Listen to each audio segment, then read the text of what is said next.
Ini itu pertama yang ekspor, terutama disumbang dari Amerika Serikat ya. Mhm. Di sana tuh ada istilah pen up ya, atau mungkin dalam bahasa umum itu dendam belanja ya, mungkin karena 2 tahun terakhir stop, tapi kenyataannya tadi Bu Reni sampaikan orang sudah lebih senang berada di rumah, mungkin yang bocor aja diperbaiki. Bahkan di Amerika itu mungkin juga sebelumnya sudah ada kebiasaan atau budaya yang memang mengganti furniture itu bisa setahun sekali, ada setahun 2 kali bahkan. Kemudian juga ada apa namanya cabin atau rumah-rumah yang dibangun oleh mereka di border perbatasan kota dan desa yang mereka lebih senang keluar sehingga menciptakan pasar baru juga sehingga memang terjadi pertumbuhan yang signifikan di sana. Kedua, dari pemerintah sendiri kan juga memang ada stimulus ya untuk belanja, barangkali itu cara Amerika membuat perubahan ekonominya menjadi lebih baik. Ini yang menciptakan sumbangan lebih dari 49%, nyaris 50% dari total ekspor kita dari Hmm. Amerika Serikat. Nah, di lain pihak memang ada keuntungan buat kita. Si China ini agak susah masuk ya. Orang bilang perang dagang sebetulnya, tapi karena sebetulnya tarif pajak yang dinaikkan oleh Amerika Serikat itu membuat China ini memang berat sekali untuk masuk. Jadi tahun 2019 misalnya mereka masuk hampir 38 billion, kemudian di tahun 2020 turun ke angka hanya 9,7 billion. Berarti Oke. ada ceruk pasar kurang lebih 24 miliar dolar yang tersisa, ruang yang kosong. Itu nggak bisa diisi serta-merta oleh negara tetangga kayak Kanada misalnya atau Meksiko. Mereka bukan industri yang kuat di bidang mebel. Yang paling kuat adalah misalnya Vietnam pun terbatas. Vietnam sudah 4 kali lebih besar dari kita ya.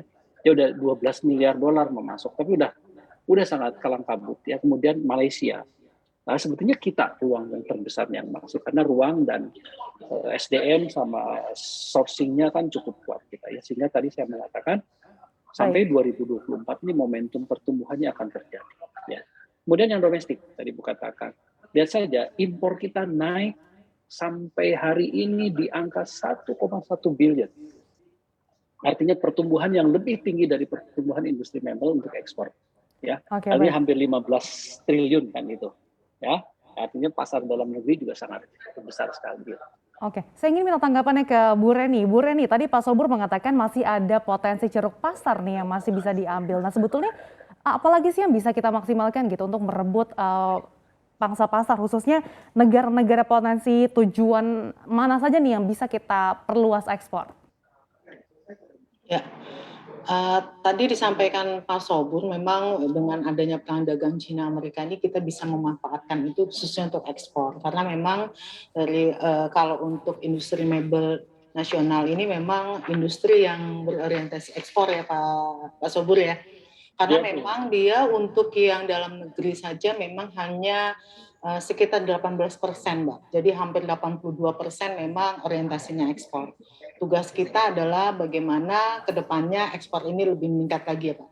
Terutama itu tadi kami juga Kemenperin dalam hal ini juga tadi berkewajiban ataupun memang harus menjaga namanya suplai bahan baku ini, karena yang namanya kayu kita kan punya karakteristik sendiri, kemudian juga ada kearifan lokal, itu juga harus kita penjaminan seperti itu Mbak, ketika kita memang ingin meningkatkan pasar ekspor. Kemudian kita juga harus memenuhi prasyarat-prasyarat ekspor seperti itu. Jadi memang kita harus memanfaatkan beberapa negara yang memang potensinya masih banyak. Nah, untuk mendukung itu sekali lagi memang kami melakukan intens yang namanya pelatihan-pelatihan ya Pak Sobur. Kemudian yang nggak kalah penting kita branding.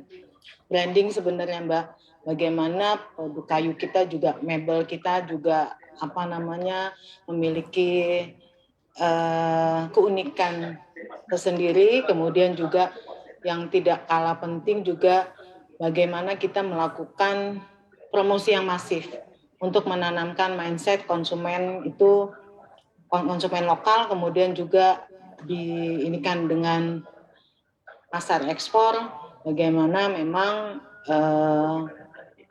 tugas kita seperti itu. Nah, yang nggak kalah pentingnya juga menurut kami juga pertumbuhan industri mebel ini juga harus kita giatkan kembali untuk pasar lokalnya, Mbak. Bagaimana kita meningkatkan branding tersebut, kemudian bagaimana kami juga meningkatkan kerjasama ke kementerian dan lembaga serta sekolah-sekolah untuk pengadaan barang produk mebel sekolahnya itu melalui sistem informasi pengadaan di sekolah. Itu juga tidak kalah penting dalam upaya kita meningkatkan pertumbuhan industri ini. Jadi tidak hanya pasar ekspor ya Mbak, tapi Ya, kita juga melindungi pasar lokal supaya memang mebel kita baik untuk ekspor maupun lokal itu semakin berjaya seperti oke. itu.